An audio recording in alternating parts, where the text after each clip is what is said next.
नमस्कार सर्वांना, स्वागत आहे तुमचं आपल्या चॅनलमध्ये, ज्याचं नाव आहे सारिका कांचनची दुनिया। तर आजचा दिवस ना आमच्यासाठी ना थोडासा खासच होता। खरं तर अक्काने आणि भाऊजीने सरप्राईजच दिलं होतं। सकाळी किंवा अगोदर त्यांनी काही येणार आहे म्हणून सांगितलं नव्हतं, पण ते अचानक आले आणि आता गावाकडून येणार आहेत म्हटल्यावर रिकाम्या हाताने थोडीच येणार आहेत। तर त्यांनी येताना ना गावाकडून भाजी, भुईमुगाच्या शेंगा आणि बरंच काही घेऊन आल्या होत्या। तर आले भाऊजी आत्यांसोबत गप्पा मारत होते, त्यांची विचारपूस करत होते, कसं आहे, बरं आहे का म्हणून।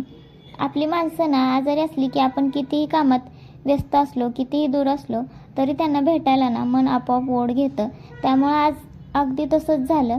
तर वेळात वेळ काढून ना ते दोघे आत्यांना भेटायला आले होते।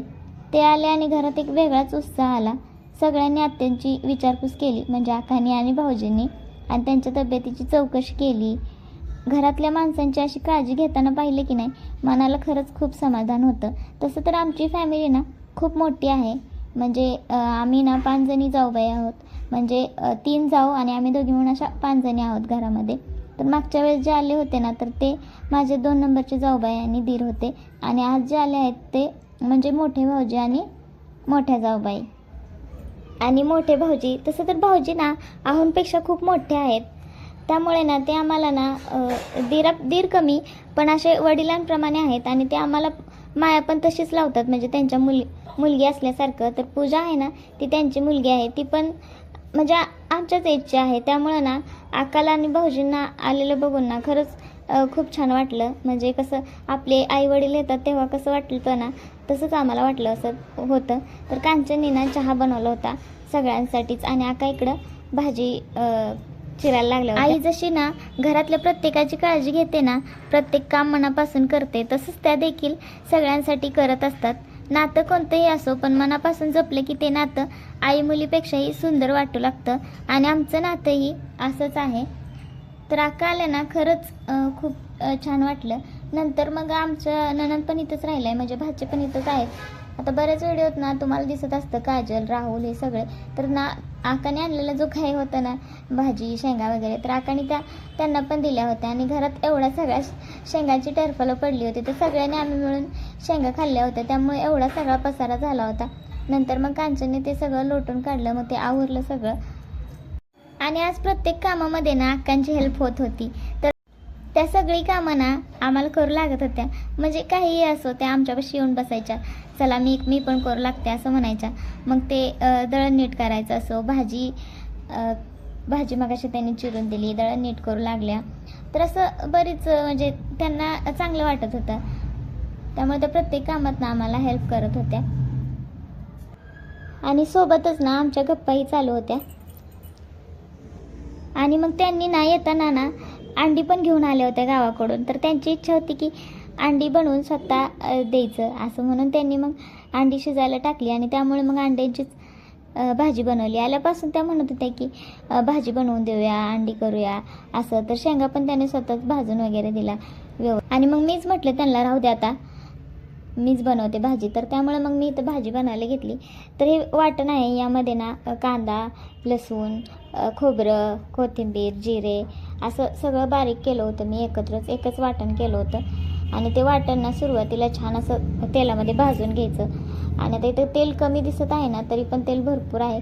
कसं आहे, जर आपण खोबरं टाकले ना, ते खोबऱ्याने ना तेल पूर्ण असं शोषून घेतलेलं आहे।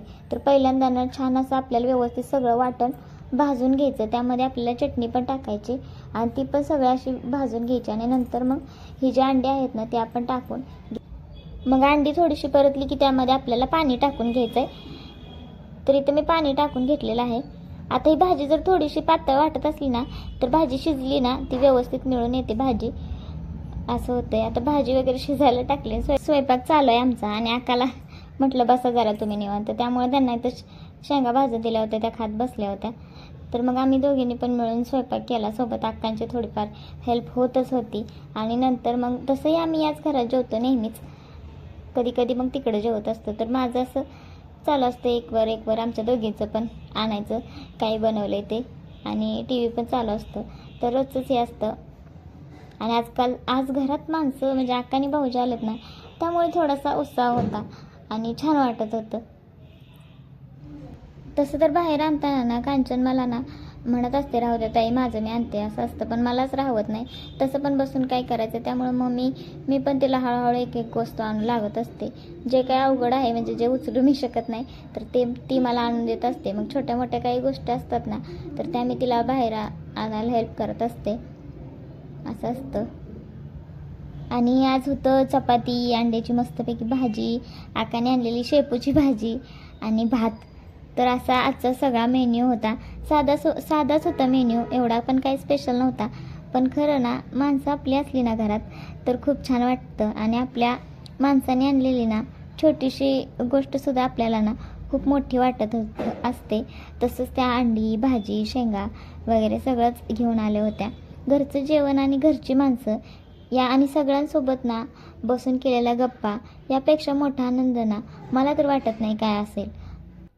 मग रात्री सगळ्यांनी मिळून छान जेवण केलं. आणि आज होती एकादश. तर एकादशी निमित्त ना म्हणजे अक्कांचा उपवासच असतो. खरं तर ना जाऊबाई म्हणजे घरातले एक नातं नाही, कधी त्या मोठ्या बहिणीसारख्या वाटतात, कधी मैत्रिणीसारख्या वाटतात आणि कधी अगदी आईसारखं प्रेम देतात. आमच्या नात्यात प्रेम आहे, एकमेकींची काळजी आहे आणि त्याहून महत्त्वाचं म्हणजे ना एकमेकींचा आदर आहे. म्हणजे आम्ही सगळ्यात जावा म्हणूनच ना मग मी देवपूजा करत होते ना तेव्हा मग आका पण मला देवपूजा करू लागल्या. देवाच्या समोर उभं राहिल्यावर ना एकच जाणवलं की नाती रक्ताची असतीलच असं काही नाही. नाती मनापासून जपली की ती रक्ताच्या नात्यांपेक्षाही सुंदर होतात. आता आमच्या दोघींची देवपूजा होती ना तर कांचनचं पण घरातलं आवरायचं चालू होतं. कारण घरातली सगळी कामं आवरून ना आम्हाला मंदिरात जायचं होतं. आज एकादशी असल्यामुळे ना जवळच असलेल्या ना मंदिरात जायचं आम्ही ठरवलं होतं. त्यामुळे तर आता आमच्या दोघींचं पण चालू होतं बोलणं देवपूजा करत करत. देवांविषयी माहिती हे ते मी त्यांना विचारायचे, त्या मला विचारायच्या. तर असं म्हणत ना देवपूजा पण झाली आणि बघू शकताय तुम्ही अशा प्रकारे आम्ही आज देवपूजा केलेली आहे. आणि नंतर मग सगळं आवरून झाल्यावर जेवण वगैरे झाल्यावर आम्ही मंदिरात चाललो होतो. तर जवळच मंदिर असल्यामुळे ना आम्ही म्हटलं चला आज चालतच जाऊया म्हणलं.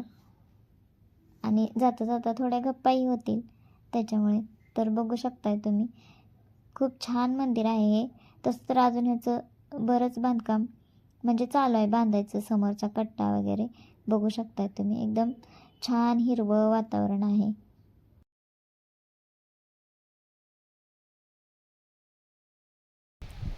चला आता जाऊया मंदिरामध्ये. तर हे तेच मंदिर आहे, मध्ये एका शॉर्ट व्हिडिओमध्ये मी दाखवलेलं तिथे कीर्तन होतं. तर आमच्या इथून जरा जवळ आहे, थोडंसं लांब आहे, पण म्हटलं आज एकादशी आहे म्हणल्यावर चला आज आकावी आले त्यामुळे जाऊया. मंदिरात गेलो ना खरं तर वातावरण खूप छान होतं तिथं. कधी कधी मंदिरात जाऊन ना देवाकडे फार काही मागावंसं वाटत नाही, फक्त आपल्या माणसांसाठी सुख समाधान आणि चांगलं आरोग्य एवढंच मागावंसं वाटतं. तर बघू शकताय तुम्ही किती सुंदर मंदिर आहे. आणि आतमध्ये ना विठ्ठल रखुमाईची मूर्ती पण खूप एकदम प्रसन्न आहे. त्याची खूप छान सजावट केलेली आहे फुलांनी, बघू शकताय. आणि साईडला इकडे ज्ञानेश्वर महाराजांनी, इकडे तुकाराम महाराजांची देखील मूर्ती आहे. तर मागच्या वेळेस मी 2 वेळा मंदिरात आले होते, पण एवढं शांत असं काही दर्शन झालं नव्हतं. आषाढी एकादशीच्या दिवशी एकदा आले होते आणि नंतर मग त्या दिवशी आम्ही जेव्हा कीर्तन ऐकायला आलतो ना तेव्हा पण ते कीर्तन याच मंदिरामध्ये होतं. त्यामुळे पण खूप गर्दी होती, त्यामुळे देवाचं ना एवढं जवळून दर्शन झालंच नव्हतं. पण आज खूप छान दर्शन झालं आणि त्यामुळे ना मला हे तुम्हाला पण दाखवायला म्हणजे भेटलं. कारण कसं होतं गर्दी खूप असते ना त्यामुळं व्हिडिओ शूट वगैरे जमतच नाही. तर बघू शकताय तुम्ही एकदम छान आहे ही मंदिरं. रामकृष्ण हरी लिहिलं इथं आणि विठ्ठल रुक्मिणीला ना असं एकत्र बघून ना खरंच खूप छान वाटतं. आणि पंढरपूरमध्ये तसं नाही आहे, पण इथं दोघे एकत्र आहेत. आणि मग तिथं एक अशाच ताई आल्या होत्या देवामध्ये मंदिरामध्ये, त्या पण खूप वेळ बसल्या होत्या. मग त्या म्हटल्या तुम्ही पण बसा, आलं की थोडा वेळ बसलं की छान वाटतं. मग आम्ही त्यांच्यासोबत बसलो, थोड्या गप्पा मारल्या आणि नंतर मग घरी यायला निघालो. तर येताना मग आम्ही हळदी कुंकू लावलं एकमेकींना. तसं तर बरीच येत होती, लोक येऊन जात होती, पण इतकी काय गर्दी नव्हती. नंतर मग मंदिराला प्रदक्षिणा घातली. तर हा प्रदक्षिणा मार्ग आहे, म्हणजे खूप छान साईडचं वातावरण आहे. आणि त्या ताईंनी पण आमच्यासोबत प्रदक्षिणा घातली आणि त्यांना परत आम्ही सांगितलं की आमचं यूट्यूब चॅनल आहे वगैरे असं म्हणून. मग त्या म्हटल्या ठीक आहे, मी पण बघत जाईन. तर फर्स्ट टाईम असं झालं होतं की त्यांना आपल्या चॅनलविषयी माहिती नव्हतं. तसं तर सांगलीमध्ये आम्ही जिथं जातो ना, तिथं सगळ्यांना माहितीच असतं. आमच्या अगोदर तेच म्हणतात की हा तुमचं यूट्यूबचं चॅनल आहे ना. तर येता येताना रस्त्यामध्ये ना आम्हाला एक तुळशीचं झाड दिसलं होतं. तसं आम्हाला तुळस बरेच दिवस झालं लावायची होती, पण ते झाड ना थोडंसं असं त्याला कशाचा तर धक्का लागला होता आणि ते निघून म्हणजे पडायला लागलं होतं असं. त्यामुळे मग म्हटलं चला घेऊनच जाव्या. तसं तर एकादशीचे तुळशीला म्हणजे नसतं काढायचं, पण ते आता पूर्ण जळूनच जाणार होतं एकदम, म्हणजे त्याच्यावरनं गाडी गेल्यामुळे ते तसं झालं होतं. मग आम्ही काढून आणलं ते झाड आणि नंतर मग घरच्या कुंडीमध्ये लावलं. घरी आल्यावर आम्ही दोघींनी.